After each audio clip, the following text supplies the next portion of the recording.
Hello, it's Veronica here, and thank you for joining me for the second video in our Tools for Healing program. Tonight we're going to be talking about boundaries and everything that goes with it. It's a great skill to learn. It's a really good thing for us to be talking about because no matter who you are, no matter if you're male or female, no matter what age you are, you will often find that you're going to have some difficulties either with people that are not respecting boundaries that you've put in place, or actually having difficulty putting those boundaries in place, or maybe you're one of those people that seem to have difficulty because you're constantly crossing boundaries because you don't recognize them when you see them. So today we're going to be talking about what are boundaries, unhealthy versus healthy boundaries, what happens when we develop boundaries and also how to develop those boundaries, and personal power. And we're also going to touch on guilt, because guilt is a very, very powerful emotion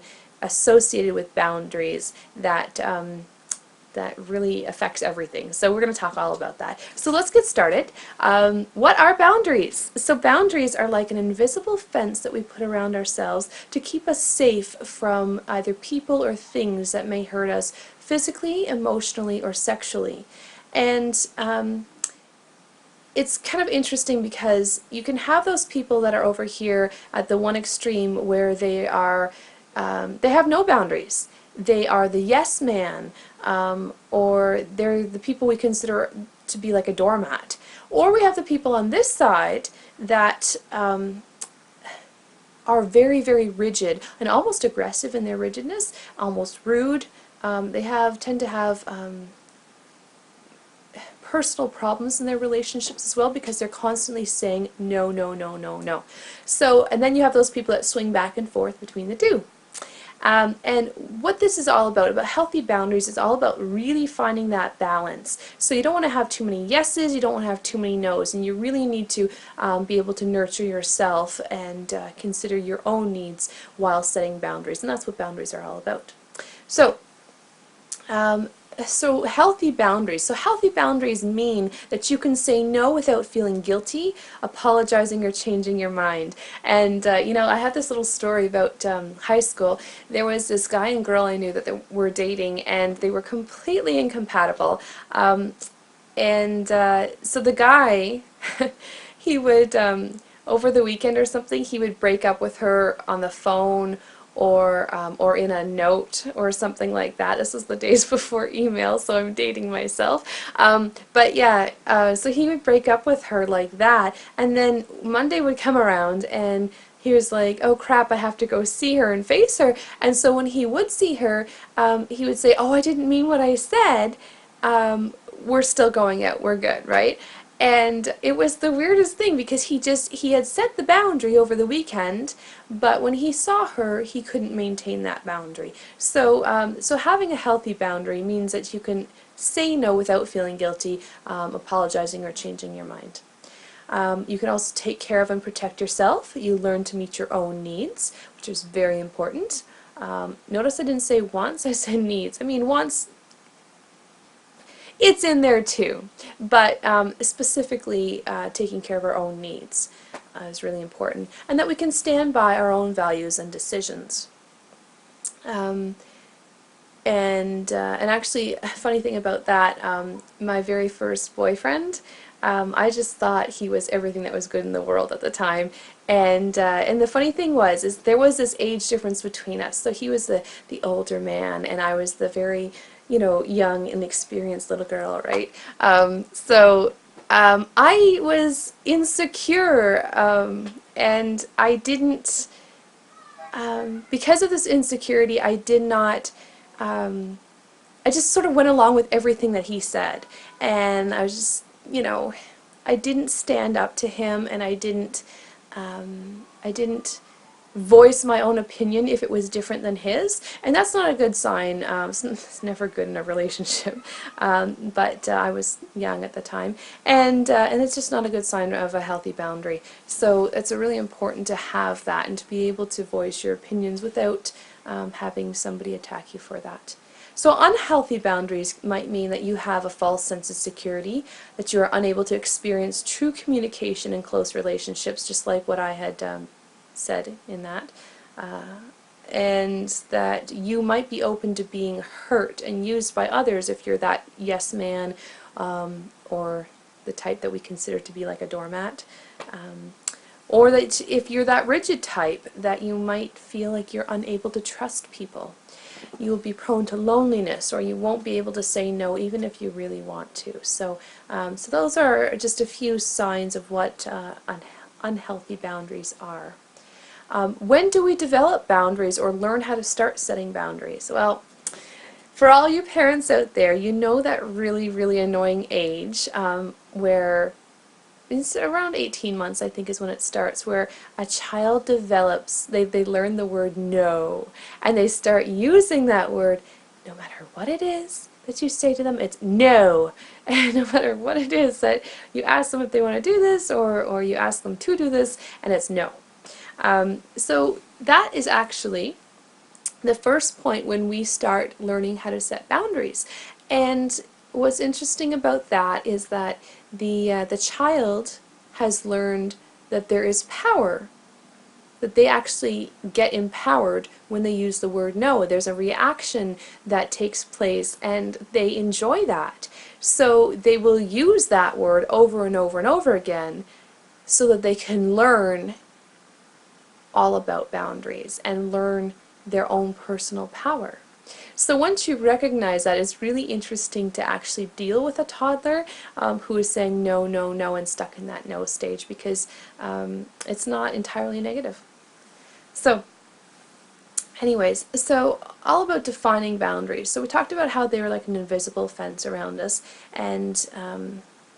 and what age they develop. But there's different types of boundaries. There's emotional boundaries, physical boundaries, and sexual boundaries. So for emotional boundaries, those are the boundaries that pertain to how comfortable or uncomfortable you are in emotionally in any given situation. So for example, some people are very uncomfortable with certain types of jokes being told, like the racist jokes, sexist jokes, yo mama jokes, blonde jokes, anything like that, or they don't like certain topics of conversation like death, religion, politics, or hearing about somebody's being victimized, sexual abuse, hearing about somebody's personal life. So everyone is different, and with how comfortable or uncomfortable they are hearing these topics of conversation. And hopefully you can actually read the other person well enough, and that you know them well enough, so that you will know whether you can get away with saying those certain things or not. Because it really, if you don't know that and you say something, it might just come around and bite you in the bum, because it's just, yeah, it can be a little uncomfortable. Not that I would know. Okay, moving on. Physical boundaries. So, oh boy, physical boundaries. So these are boundaries that relate to how comfortable or uncomfortable you are with how close you want somebody to be to you. For example, I think we've all been in like a movie theater, or on a bus. A bus is a good one, or a subway, right? Where there's nobody sitting around you, right? There's nobody there. And then like a stranger walks in, and then they come in and they sit right beside you, and you're like, seriously? What is with that? There's all this space and you gotta sit right there. Awkward. So physical boundaries, very important. Another really good example of physical boundaries are the people that stand too close when you're talking to them. So, okay, if it's your significant other, okay, you're fine talking to your significant other like this, right? In fact, you're fine talking to your significant other like that, right? If it's a friend, you're not going to be doing that, okay? If it's a friend, you're going to be, over here, right? Okay. And if it's your boss, you don't want them that close. And I gotta be careful, because the last time I tried filming this, I fell off the chair. But you want your boss certainly at an arm's length, right? So, yeah. So physical boundaries, very important. Yeah, and we probably have all experienced that one person. Maybe it's your uncle, maybe it's your spouse's uncle. For me, it was, yeah, that's who it was. But maybe I shouldn't have said that. Okay, anyways, where you have at a family reunion or at a holiday or something, and you go and you politely hug people, you know, get your hugs and kisses in and all that, and it's like you have that uncle that holds you close, and it's like talking to you with his arms around you, talking to you like this close, and you're like looking everywhere except at him. You can feel his breath on your face, and then of course the hand slips down. Right. So yeah, physical boundaries. Actually, that borders on sexual boundaries. You know, having those creepy people in your life. But anyway, physical boundaries, very important to know all about that. So sexual boundaries. These are boundaries that have to do with how you feel about having somebody touch you in a sexual way or kiss you or hug you. And are you ready for that? And how ready are you? How far are you willing to go with them? Do they know this? Have you communicated this? And are you firm on that?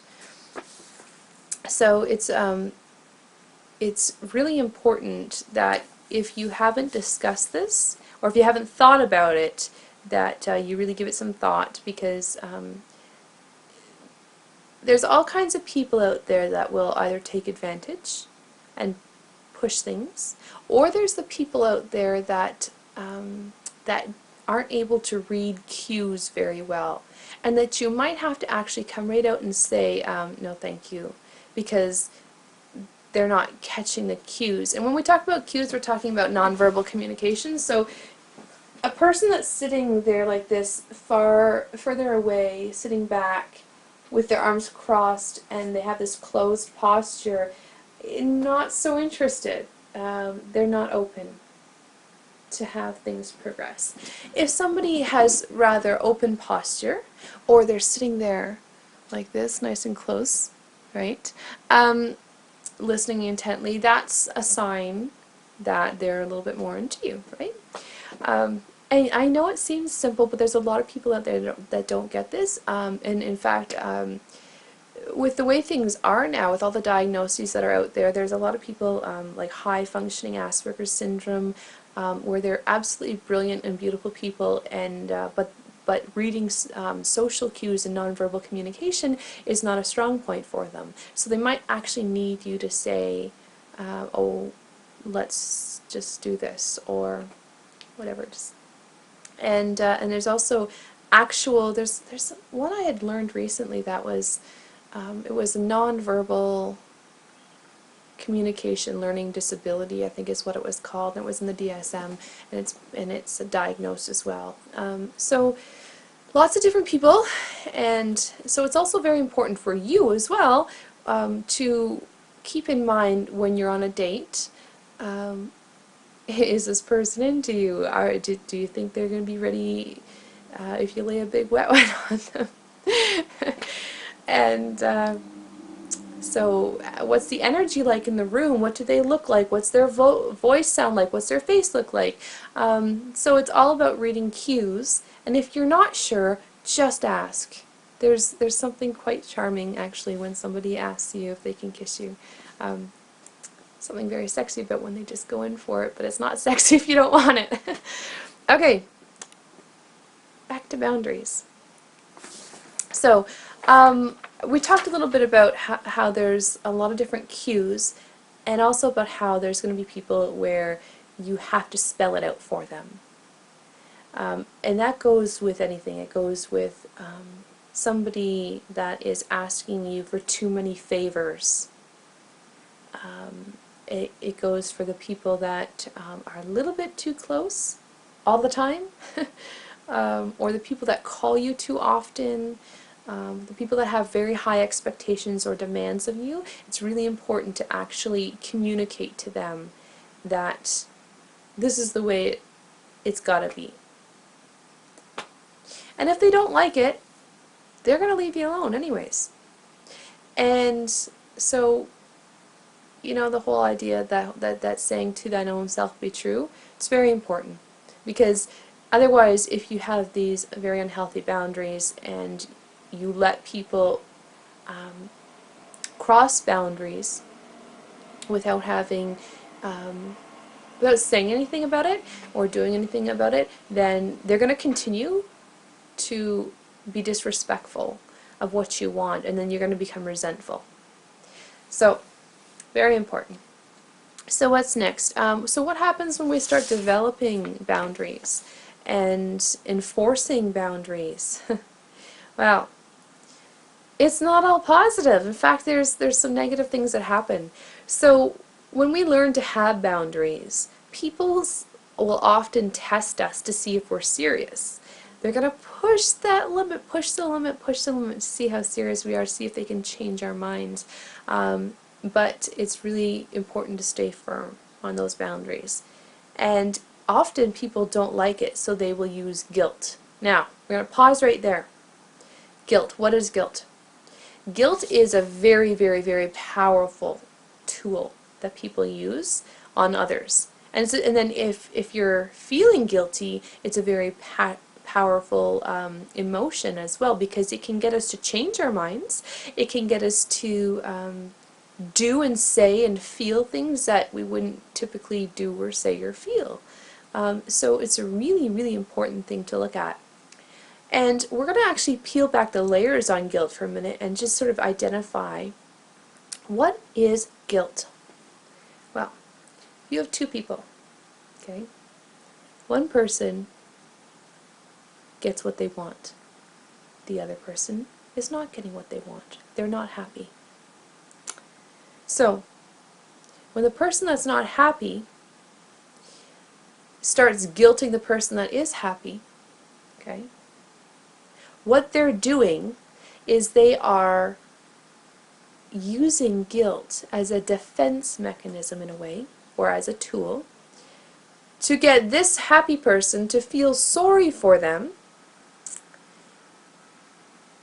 and give them something. Either give them what they want, or give them something to comfort them.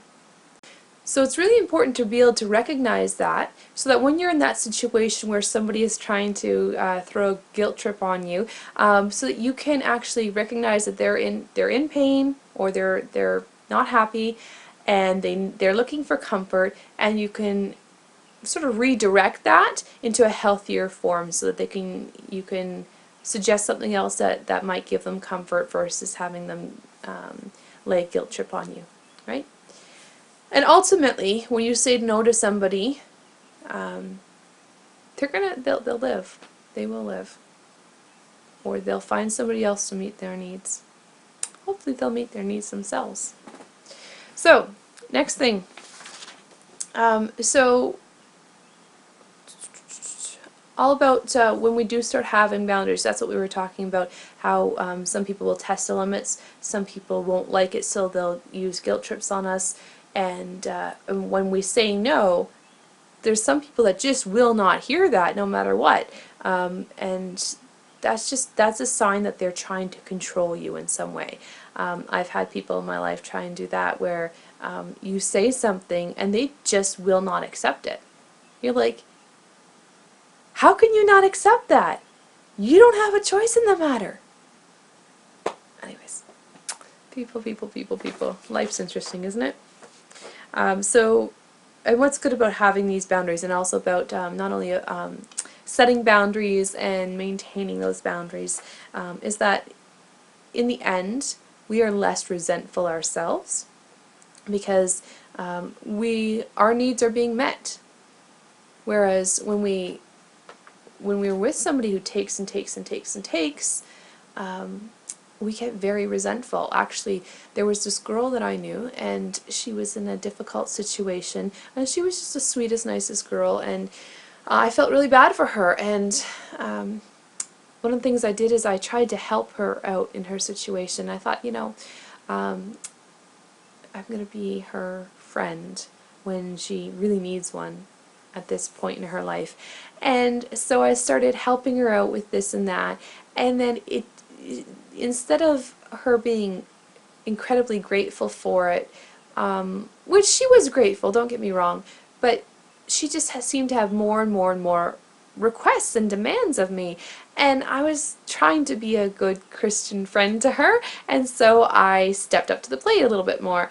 And what ended up happening is she ended up taking more and more and more and more and more of my time. And I say taking it, although I was giving it, right? We have to own up to our own parts in it. But yeah, so she ended up taking up all this time of mine, and I thought, okay, all right, I'm just gonna give her this big long day, and everything will get done all at once, and then I'll have the rest of the week to myself. Well, when I gave her like my entire day this one day, and this had been going on for a few weeks, when I gave her my entire day, she actually turned around. It wasn't enough, and I was home, and she called me up, and she wanted my night too. I kid you not. She wanted my night too. She wanted me there overnight. And I was like, no, no, can't happen. No, I have a family of my own. Can't happen. Enough is enough. It's we've done all this other stuff. I'm sorry. You're gonna have to talk to somebody else about it. And that's what she did. She got somebody else to fill her needs, and apparently I wasn't very useful to her anymore. So boundaries, very important, very important. So what's next? Last but not least, just talking a little bit about the personal power that we get from boundaries. So we talked about how the 18-month-old, the toddler, will start developing, learning the word no, and empowering themselves. And that's what boundaries are all about, is when we have boundaries and we enforce them, that we actually do get this boost in personal power. So it's amazing because we can realize that our body belongs to us. It's our rules, nobody else's, belongs to us, and that certain things belong to us, and other people need to respect that and ask permission before they use things. They need to understand that we are entitled to our own personal space and privacy. We're entitled to our own opinions, and it's a really important thing, because when we enforce a boundary, I mentioned this earlier, the people that don't like it, they'll make a little stink and a little noise for a little while, but then they'll leave. They'll either get with the program, or they'll just leave you alone. And that's fine. And the people that will respect your boundaries will stay, and not only will you have more self-respect, but you are demanding more respect from others. I'm going to say that again. So when you enforce a boundary, okay, not only do you have more self-respect, but you are more respectable in other people's eyes. And I see this a lot with especially young girls that say, oh, he only wants me for my body, and he doesn't treat me well, he doesn't do this for me, he doesn't do that for me, he only wants me for my body. Well, you know what? Then maybe you shouldn't be giving him your body. Maybe you should start off by giving him your mind, your personality, right? Make him work for the body. And then, because the ones that aren't interested, they're going to fluff off, and the ones that do respect you are going to invest in your mind and your heart before they get to your body. And those are the relationships that you're after. Because there's so many girls out there like that. I'm sure there's guys out there like that too. But I'm just saying, in my experience, I've spoken to so many girls that just say that, you know, I don't feel important unless I take my clothes off. Well, you know what? I'm sorry, honey, but you've got every single body part that every single other woman has as well. So what distinguishes, if you are valuing yourself, if your value, if you are saying to a guy that, okay, the only way I'm valuable is sexually, then he's going to see you that way too, and he's not going to, you know, and there's not going to be anything to build a relationship on. It's just going to be very casual sex, and he's going to leave you. So it's really important in the relationships. If you're looking for a really good, dependable, and serious relationship, to set your boundaries.